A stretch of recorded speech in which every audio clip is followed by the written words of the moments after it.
bisi hapango joto samuk lai tunai joto nokono khakaham maya paro tamke borong bisunti sesung tini Tripura Idol Season 2 tangnai bisio 1 pai thangka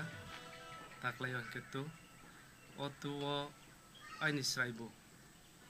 ajarawo participate klaimangka. Hi jotano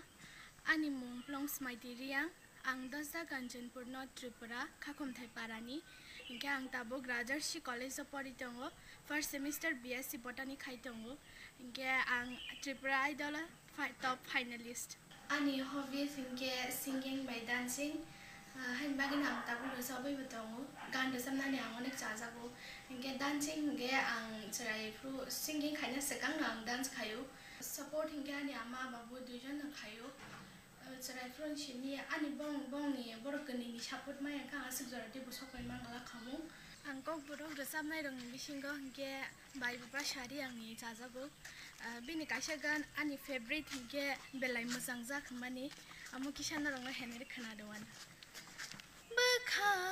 kaisa changde belai ke mojang ja chiniyo halogle kubui belai nai thongja jaduni ni khuriyo dongna ni muchungo ni ham jang mangai dongna ni muchungo ang Hindi singer Hindi Bollywood ni singer ni chajang maningke mem Shri Ghoshal ni chajago नजर जो तेरी लागी मैं दीवानी हो गई दीवानी हाँ दीवानी दीवानी हो गई मशहूर मेरे इश्क की कहानी हो गई तिते डिसी हपंगनो बेले न हम माया फरो मते है प्लेटफॉर्म जे प्रो मते है प्लेटफॉर्म Tripura Idol अथे कहम रंगनो माने chini yord ni bagai khaima bagai ge amte omo khaije gengke jong chini talent no bajong buino phunuge mangala khamu oban gitar ang sernan hine paina mani ang music na saki chajago ang ringya phana ang gitar omo kaisa nakha ani jong rangro kerenge jong je gitar katar paima ya phana ani babu je bomansa ano omo second hand phana omo gitar kaisa paina kha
Shorong tong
ডাল বেদাল খানি সমো কুবুগার কিওর মানি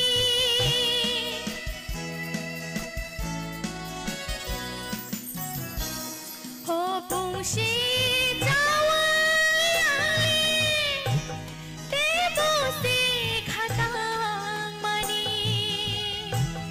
ডাল বেদাল খানি সমো কুবুগার কিওর মানি আশ খেনো খানো আংলে মেথে বুলমে থে বুইতঙ্গো আশ খেনো খানো আংলে মেথে বুলমে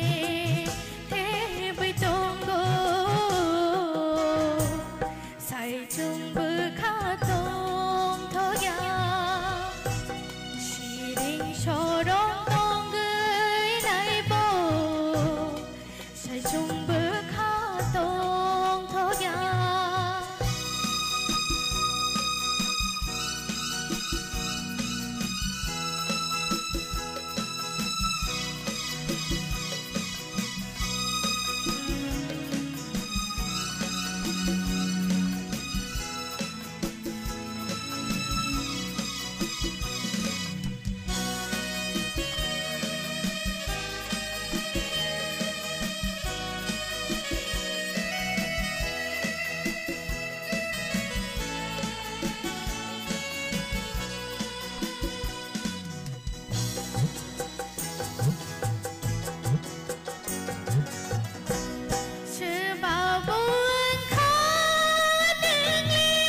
Bang beshe